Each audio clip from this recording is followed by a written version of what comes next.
amigas y amigos del programa A Ocho Columnas, Galicia en la calle. Estoy en la muy grata compañía del diputado de la Asamblea Nacional, Luis Eduardo Martínez. Me informa que es presidente de la Comisión de Justicia, Paz y Reconciliación. Diálogo, paz y reconciliación. Bueno, diputado a la Asamblea Nacional, y con él quiero conversar varios temas. Está en Maracaibo, entiendo en el marco de la Asamblea Anual de Febrero. Pero es un venezolano, un político venezolano de amplia trayectoria. No me daría tiempo en el programa leer su currículum vitae, pero este cristiano hasta gobernador del estado Monagas ha sido un estado precioso que tengo muchos años que no visito, pero que ha sido un actor político que ha estado allí. ADECO, y ustedes saben que dice que ADECO es ADECO hasta que se muere. Y esa frase que después les cuento de dónde surge y que tiene mucho que ver con una respuesta jocosa que dio Rómulo Betancourt en la Nación. Bueno, bienvenido a Maracaibo. Altas temperaturas aquí en la ciudad de Maracaibo. Diputado, bienvenido. Muchísimas gracias, Galicia, y a todos quienes nos siguen a través de 8 columnas. Bueno, yo no siento el calor.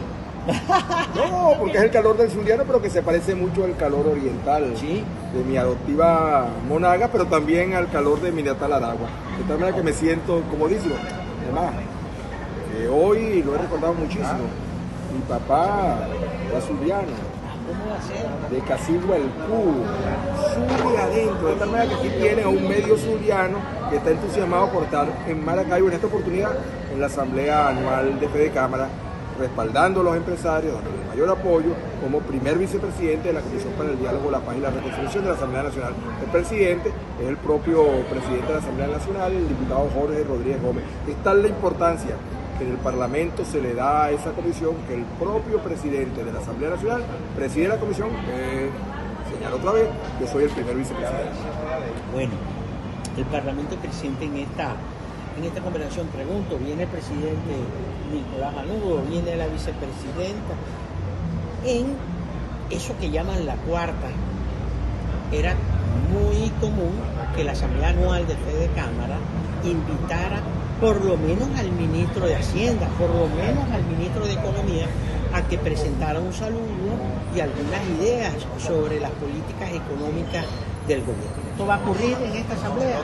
No lo puedo pronosticar porque corresponde al Ejecutivo Nacional resolver al respecto. Pero déjame decirte lo siguiente, Galicia. Si hay algo que yo creo que tiene que corregirse lo más posible, es normalizar las relaciones entre el empresariado venezolano y el Ejecutivo Nacional y los gobiernos regionales y municipales, porque esa es la garantía de que el país pueda salir mucho más rápidamente adelante.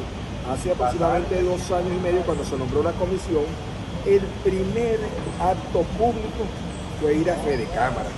Jorge Rodríguez, el diputado Torriabla, que hoy es ministro del Trabajo, que era el segundo vicepresidente, Nicolás Maduro Guerra, José Gregorio Correa, Oscar Rondero, el mayor general Benavides Torres, nombro de memoria algunos de los miembros de la comisión y naturalmente yo. Y fue realmente reconfortante el poder encontrarse el poder legislativo y el empresariado venezolano representado en su directorio. Así que yo invito, como lo he hecho privadamente, al Ejecutivo Nacional a seguir ahondando esfuerzos para trabajar junto al empresariado. Ayer, por cierto, aprobamos a propuesta del Ejecutivo, yo tengo que aclararlo, es importante destacarlo, la ley de armonización tributaria, sí, que va a permitir que los empresarios, los emprendedores, se vean menos afectados por la excesiva carga tributaria regional y municipal. Y es una demostración de que hay conciencia de lo importante que es motivar al empresariado. En la comisión, por ejemplo, de las primeras cosas que nos planteó Fede Cámara cuando empezaron nuestras funciones era de la devolución de los activos que habían sido incautados, expropiados, ocupados a lo largo de años del chavismo. Y nos pusimos a trabajar con eso. La primera en la lista, nunca se me olvida, es el San Bill La Candelaria. Y se logró esa devolución, y cuando se logró, ahora cuando fuimos a la inauguración nos alegramos muchísimo, miles de empleos, movimiento económico, activación, de la zona céntrica de Caracas, de tal manera que aquí es posible reconstruir a Venezuela, aquí es posible construir una Venezuela diferente, pero solo si el Ejecutivo Nacional, los empresarios, los emprendedores, los trabajadores, todos los sectores de la sociedad venezolana trabajamos unidos. Bueno, pero hay algo que me deja en lo particular a mí con muchísimas dudas con respecto a esta ley de armonización tributaria, porque para algunos críticos, diputados, hay una especie, se cercenan potestades tributarias del municipio, se deja a los municipios en 4 bloques para cobrar sus impuestos, gobernaciones que tienen, digamos, por ley muy regulado este tema. Entonces, ¿por qué no dejar y regresar a la descentralización, por ejemplo, en tiempos donde usted fue gobernador, por ejemplo, y que alcaldes y gobernadores administren recursos, pero aquí, para faltar aquí esta calle, frente de aquí, hay que pedirle al presidente de PDVSA un poquito de líquido, llamarlo por teléfono, llamar a Caracas? Eso no puede seguir ocurriendo. No puede seguir, pero Galicia, tú lo acabas de recordar, yo fui un adalid de la descentralización, Por eso junto con un gobernador del Zulia, que yo destaco también su gestión, porque los dos de la mano, a Arias Cárdenas, Hidalgo Bolívar también, y yo, los tres, un gobernador del chavismo, un gobernador del movimiento del socialismo, y yo, Adeco, los tres entendimos que tenemos que trabajar desde común acuerdo con la región. Logramos que se aprobara a pesar de la oposición de Caracas, que no querían, de todos los partidos, así como ni Pérez ni Caldera estaban muy animados. Las direcciones nacionales de los partidos políticos en los cuales militamos, no, ustedes son unos locos, porque querían seguir manteniendo el poder central. Eso es sabroso. Pero logramos la aprobación de la ley de asignaciones económicas especiales, que trajo millones y millones de dólares al Zulia. Logramos la ley del IVA, que también trajo una cuota aparte de los ingresos del IVA para las regiones, pero más que eso nos dispusimos a buscar recursos de otra naturaleza, que es mi llamado a los alcaldes. Nosotros acudimos al Banco Interamericano de Desarrollo y conseguimos recursos, con proyectos. Acudimos al Banco Mundial y conseguimos recursos, con proyectos. Acudimos a la CAF, estuvimos en todo, el gobernador Rosales también. Entonces uno no puede sentarse a esperar que le caiga, pero fíjate, Galicia. Entonces yo te voy a hablar con el ejemplo. Cuando yo fui gobernador me puse de acuerdo con los alcaldes y acordamos exonerar por completo los impuestos municipales, y no digo los regionales porque yo no acepté nunca establecer un tributo regional para toda aquella empresa nueva que se instalara en Maturí, en Monagas. Y entonces se creó un gran boom que le conviene al Estado, que le conviene al municipio, porque en la medida que se instalan empresas nuevas y abren empresas nuevas, entonces se generan más empleos, se genera riqueza y sobre todo se generan más ingresos para el común de la población. Yo vengo llegando de Punto Fijo, eso da ganas de llorar. Punto Fijo hoy, que era una población próspera, bueno, si Miguel Otero, si no estuviera vivo, escribe Casas Muertas 2. Porque producto, entre otras cosas, además de la crisis económica, de la permacrisis que yo he calificado, de la excesiva carga tributaria. Aquí hay empresarios que estaban pagando 17, 18, 20% de impuestos. Ahí se armó, es cierto. Había que poner orden. Sí, había que poner algún orden porque a muchos alcaldes se les fue la mano con este tema. Tenemos que ir a una pausa, pero antes de cerrar este tema, le pregunto a Luis Eduardo Martínez que me conteste a los zulianos, claro y raspado, directo. ¿Está o no está de acuerdo en que se retome la discusión sobre la descentralización, en que los candidatos presidenciales hablen, se comprometan? Queremos saber los electores quién está de acuerdo con la descentralización y quién no. Me lo contesta el retorno. Seguro.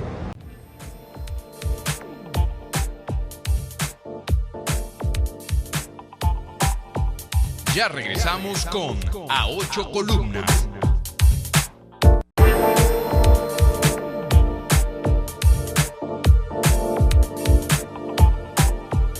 Continuamos con A Ocho Columnas. Cerramos nuestra conversación con Luis Eduardo Martínez, de tránsito por la ciudad de Maracaibo, de visita pues por la ciudad de Maracaibo. Se van a hacer los Willie May, los precandidatos presidenciales, es decir, que ellos van a debate y eso va a ser una especie de encuentro de pastores, hablan en parábolas y no dicen nada. Aquí hay que hablar claro y rapado. mi estimado y respetado invitado. Y tenemos que saber qué candidato se compromete con la descentralización. ¿Cómo se va a recuperar PDVSA? ¿Cómo se va a rescatar el Bolívar? ¿Qué vamos a hacer con la dolarización de la economía? El salario de los trabajadores. Hermano, aquí hay que hablar claro y raspado. Nada de estar hablando en parábolas y tal y diciendo todito lo mismo. ¿Vio el debate? No lo vio. No lo vio. Fui uno de los 29.880.000 venezolanos que no vieron el debate. Bueno, pero lo vio mucha gente también. Muy. 20.000 de 30 millones. Pero es que aquí cuesta mucho que ustedes vayan a un debate. Imagínense. Yo estoy dispuesto a soy de debatir con el que sea. Un momento. Pase a la sala de redacción. ¿Qué ha dicho usted? Estoy dispuesto a debatir con el que sea sobre asuntos económicos, sobre sueldo, salario, jubilación, sobre la industria petrolera, sobre la inclusión social, sobre la recuperación económica, sobre los temas que le interesan a los venezolanos. Imagínese usted. Yo soy de esta generación donde aquí hubo un debate entre Piñerúa y Eduardo Fernández. Ninguno de ustedes lo recuerda, son bastante jóvenes. No, yo tampoco me acuerdo. Bueno, yo sí me acuerdo. Mira, Galicia, no te hagas el loco que me hiciste una pregunta y la voy a responder. Ajá. Además, me la pusiste, yo no sé cómo dicen ustedes aquí, pero allá en mi tierra de ustedes, si me la pusiste es papayita. Suéltelo, pues. Bueno, primero, viendo los ojos, yo soy garantía de que la descentralización volverá a Venezuela. Y no porque lo diga, sino porque mi historia personal lo demuestra. Cuando fui gobernador de Monaga, sin ningún tipo de mezquindad, junto con los gobernadores de Zulia y Aragua, propuse dos leyes fundamentales. La ley de asignaciones económicas especiales, por el cual una parte de las regalías petroleras revertían a las regiones, eso sí, no para burocracia, sino para adelantar proyectos de infraestructura que se necesitaban. Y luego propusimos la ley del IVA, que hacía que una alicuota del IVA que se genera en las regiones regresaran también para inversiones. Además de eso, fuimos fervorosos defensores de que las regiones, sus candidatos a gobernadores y alcaldes, fueran escogidos de manera directa por los habitantes de cada una de esas entidades federales, municipales. De tal manera que yo me comprometo a retornar a lo que ya en su momento gestionamos. Desde una posición diferente, lo hicimos como gobernadores, a pesar, tú lo recordaste, que el Poder Central no lo quería. Yo tuve que discutir con mis dos compadres. Sí, porque eran compadres míos. Recuerde esos compadres. Rafael Caldera, que era el padrino de mi hija, y Luis Alfaro Ucero, que era como mi padre. Y a los dos los convencí. Mire, que las regiones merecen. Además, se demostró suficientemente. En la región es que le duele el problema de la gente del común. En Caracas están muy lejanos a la necesidad de Zulia, de Falcón, de Táchira, de cualquiera de esas entidades federales. Yo soy un fervoroso defensor de la descentralización. Segunda pregunta. Bueno. Industria petrolera. Tranquilo, déjame responderte. Ok, pero... Bueno, tú preguntaste, no se me olvidó. La industria petrolera venezolana requiere inversiones importantes, pero que tienen que venir por la vía de las oportunidades a través de contratos de servicio, contratos de inversión, participación en la ganancia. No es viable, es poco serio hablar de privatización de PDVSA. Sí, hace unos minutos recordé que Aramco, que es la compañía más importante del mundo petrolera, la de Saudi Arabia, intentaron vender el 10% de sus acciones.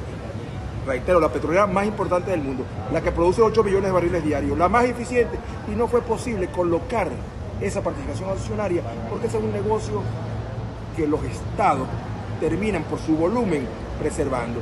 En cuanto a sueldos y salarios, bueno, yo propuse el año pasado una ley a la Asamblea Nacional que se denomina Ley del Salario Digno, que lamentablemente la mayoría oficialista engavetó. Y luego este año respaldé una ley de emergencia salarial. Ya voy ahí, calma y cordura. Entonces, sueldos, salarios, pensiones y jubilaciones tienen que adecuarse a la Constitución Nacional, que establece claramente que tiene que haber un salario digno que se corresponda con por lo menos el costo de la cesta básica.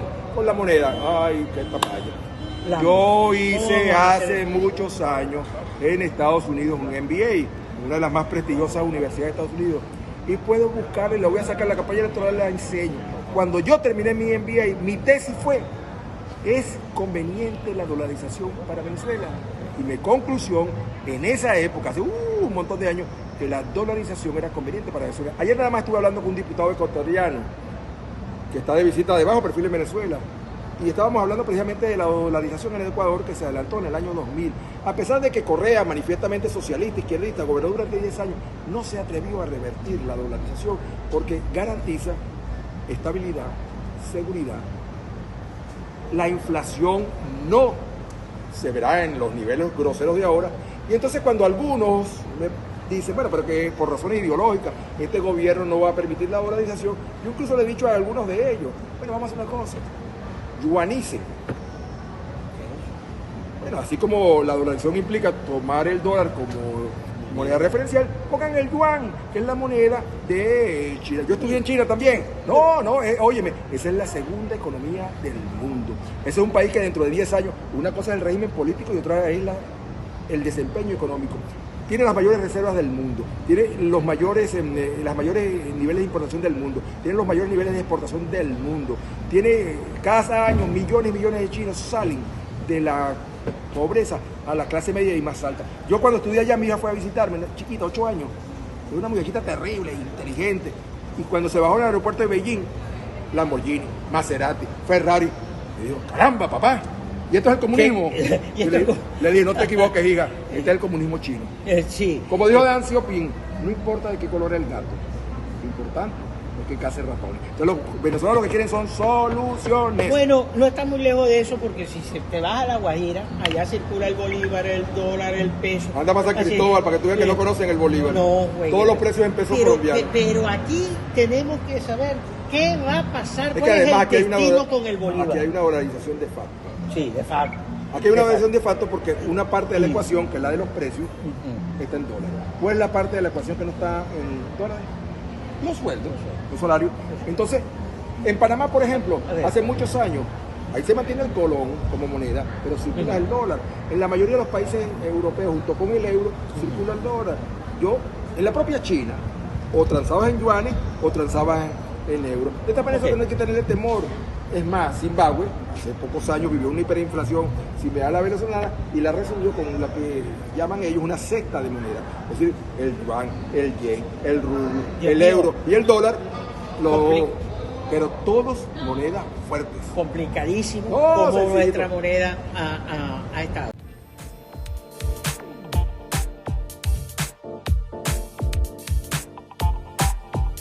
Ya regresamos con A Ocho Columnas.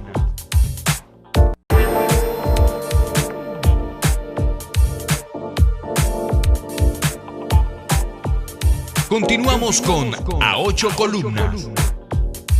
La cosa política, no voy a dejar de tocarlo, la cosa política. ¿Quién maneja la tarjeta de Acción Democrática? ¿Usted es el candidato oficial? El ADEC que tiene la tarjeta la maneja tú. Pero yo no, la manejamos un grupo colectivo, 37.000 dirigentes manejan esa tarjeta. No, pero tiene que haber un responsable entre el Consejo Nacional. No, el responsable es nuestro secretario general nacional. Pero fíjate... Pero la pregunta es la siguiente, ¿quién participa en debate? Es el otro cristiano, Carlos Próspero. El que es medido en las encuestas es Carlos Próspero. Es decir, que nacionalmente el candidato de ECO es Carlos Próspero. Acción Democrática va a escoger su candidato seguramente en las próximas semanas a través de un mecanismo que establecen los estatutos. Los estatutos establecen en el artículo 182 específicamente que todo militante tiene derecho a elegir el candidato o la candidata presidencial. En Acción Democrática hay 225.000 inscritos, que es el producto de la reciente jornada de inscripción y receso. 225.000 inscritos tienen derecho a elegir el candidato. 225.000. En este momento. Recuerdo a Jaime Lucinchi gritar, AD tiene 1 millón de acuerdo de militantes, ¿te acuerdas? Claro. En un meeting en Caracas. Y lo Somos teníamos. el partido más grande. Y lo teníamos, pero se lo prestamos al PSUV. Un momento, chicos, pase a la sala de redacción. ¿Cómo es eso? Se lo prestamos al PSUV. En estos días me dijo un chavista, si tú vas a un meeting del PSUV y te quedas asombrado cuando te paras ahí en la tribuna, caramba, ahí está la compañera Petra, caramba, ahí está el compadre Juan, caramba, comadre, ¿qué hace usted ahí? Toditos eran ADECO, se pasaron para el PSUV, los esperamos de vuelta. Pero bueno, directo, Luis Eduardo. Bernabé Gutiérrez sigue siendo el precandidato. Hay 7 precandidatos. 7 precandidatos. Entre ellos Bernabé Gutiérrez. Estaba Bernabé, a quien le tenemos un gran aprecio. Pero tengo datos de que tú pudieras ser el candidato oficial. Dicen por ahí. Pero usted no gustaría, se animaría. Pero estoy en disposición. Yo manifesté formalmente la semana pasada que presentaba mi nombre como opción. Está también Francisco Umbría, un destacadísimo dirigente de Falcón, pero ya tiene proyecciones nacionales, diputado regional. Está Leomagno Flores, que es un hombre extraordinario, que fue congresista varias veces. Está Menfri París, un luchador activista de Caracas. Este es José Manuel Muqueza, un joven diputado del estado Bolívar. Esta mañana nada más pasó su carta un mérito médico caraqueño de apellido Espinosa, que también aspira. Deseo no empreña. ¿Usted estaría dispuesto a participar en las primarias? Yo estoy dispuesto a participar en cualquier proceso que permita tener un candidato unitario. Solos, por separado, ninguno va a lograr nada. Ok, ¿participaría en las primarias el 22 de octubre? No, porque ya finalizó el proceso de inscripción, pero aquí... Pero si usted me envía una carta de esas bonitas que se escriben, seguramente le abren un cupo. Yo estoy pendiente de Manuel Rosales, que ya dijo que no iba. Bueno, es que me parece que hay políticos que buscan cualquier excusa para no contarse. No, hay que contarse. Yo me voy a contar. Sí, pero en las primarias, donde Debo están 14 primero venezolanos. contarme en las primarias de Acción Democrática, porque yo soy militante de Acción ¿Cuándo va a Democrática. ser eso? La semana que viene debe convocarse el Comité Directivo Nacional, que va a designar el Comité Electoral Interno Nacional, que va a establecer el cronograma. No tenemos tiempo, Galicia. Las elecciones son, anótalo, el segundo domingo de octubre del año que viene. Segundo domingo de octubre. Tenemos más de 14 meses de aquí a las elecciones. Nunca antes en Venezuela, en la historia de Venezuela, con tanta anticipación se habían presentado candidatos. Normalmente los candidatos se presentaban en enero o febrero del año electoral. Además de manera otra provincia, lo más probable es que esas sean unas mega elecciones, donde junto con el presidente de la República se elijan gobernadores y alcaldes, lo cual va a permitir, si funciona la cabeza y no el hígado, que las oposiciones se pongan de acuerdo alrededor de un candidato a presidente o candidata, un candidato o candidata en cada estado a gobernador, un candidato o candidata en cada municipio a alcalde. Y entonces Venezuela sí será diferente. Pase a la sala de redacción. No pares todavía eso. Voy con una ñapa, con Luis Eduardo Martínez. Dame una ñapita en 5 minutos. A ver si me brindas un banduco por lo menos. Dios mío, un café. Significa que AD entonces hará sus propias primarias para escoger... Y presentará el nombre a las varias opciones que habrá para llegar a un candidato unitario. Nadie le va a echar cuentos de política a usted. Yo no pretendo hacer eso. Sería una falta de respeto. Pero si se hace una primaria, si se pone un candidato, sería con tiempo para participar en las primarias del 22 de octubre. No da tiempo ya, pero fíjate, eso no hay que tenerle miedo. En Argentina, por ejemplo, hay una ley que es la ley PASO. Serían divididos. No. Claro que sí. No, porque las elecciones no son el 23 de octubre. Usted dice que van a ser el 22 de octubre y el 24 y que van a ser mega elecciones. Un año por delante para ponerse de acuerdo. Claro, Mira, bueno, si tú agarras y enamoras ahorita una muchacha y sales con ella y la embaraza, bueno, da 9 meses por delante, dale ojo al muchacho, y ya el muchacho cuando pase año y medio, ya tú sabes, camina. Entonces hay tiempo suficiente para ponernos de acuerdo. Tú no vas a evitar que Benjamín Rauseo, que ahorita está en Washington estudiando en la George Washington University, a ver si en vez del Conde venga Benjamín. Entonces, ya dijo que aspiraba. Tú no vas a evitar que Antonio Ecarri aspire. Tú no vas a... Bueno, a lo mejor hasta María Bolívar se lanza de candidata. ¿Qué es lo importante? Que todos esos candidatos reducidos a menos, mañana tengamos la capacidad de ponernos de acuerdo por Venezuela. Porque lo que sí tiene que quedar claro, y no te lo voy a decir a ti, si algún candidato me está oyendo, o precandidato, 40, 47 creo que somos, solos no llegaremos a ningún lado. Dispersos nos derrotará el gobierno y entonces no vamos a poder salir a la calle, ni siquiera vamos a poder verle la cara a nuestros hijos, a nuestros nietos, de la vergüenza que vamos a sentir de ser responsables de que este estado de cosas terribles que vive Venezuela se prolongue 6 años más. Así que yo los invito a todos, absolutamente todos, a unirnos en una verdadera unidad para el año que viene garantizar el cambio que merece Venezuela. Bueno, el tiempo se nos venció. Una ñapa, breve. ¿Habrán destituciones en las direcciones seccionales de AD? Tengo rumores por allí que van a haber... Puro fake news.